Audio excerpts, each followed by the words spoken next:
demonstrating that you've improved upon the weaknesses that got you there. What if my low GPA was due to COVID, due to being affected by war, was because I was in the hospital, or I got sick, or because I had a hard financial situation, or because a loved one was going through a really challenging time? I get asked these questions all the time. And we've got to talk about this because it's something that ruins people's applications when they don't understand how to think about those things. First off, you have to consider what GPA actually means to a medical school admissions committee. When you're applying to medical school, you're asking to spend years of your life doing something extremely hard, usually at tremendous financial and personal cost. Medical school admissions committees have an ethical obligation to make sure that if you make that commitment and if you go in and make that investment, there's a reasonable probability of you coming out the other side with a medical degree. Putting aside all other elements of the application, GPA is a measure of whether or not you're able to function in a rigorous science-heavy curriculum over an extended period of time, despite whatever else is going on in the world or going on in your life. Now, when you consider that, and you ask yourself, well, what if this is my excuse? Or what if that is my excuse? It doesn't really matter, because no matter what the excuse is, if your GPA is low for whatever reason, you have not yet demonstrated you're capable of doing that. Just pause for a second, because there are some people who think low means like 3.8. You're insane.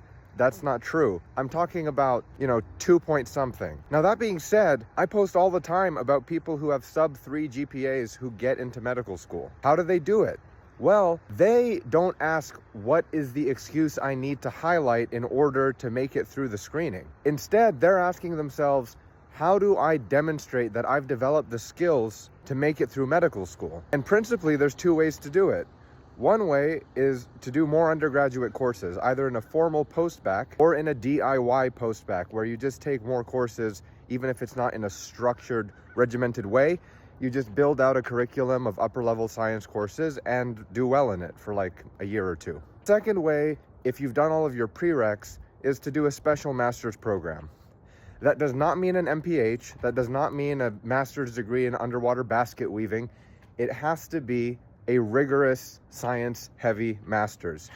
A special master's program is one of these master's programs where you take medical school level courses or graduate level courses in biology, chemistry, physics, that type of thing, to demonstrate that you can function at the med school level in terms of coursework. And a couple of nuances there is that if you do a post-bac, because you've already done a degree and you've done, 80, 120 credits, whatever it is, your GPA is probably not going to come up that much overall.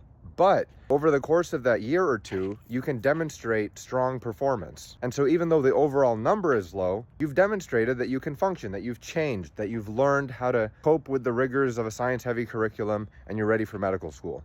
A special master's program doesn't change your GPA at all, because your undergraduate GPA is calculated separately from your master's GPA. So you might have a 2.5 in your undergraduate GPA, but a 3.7 in your master's, and those 2 things are separate. Stop trying to find the perfect excuse for your low GPA, and instead focus on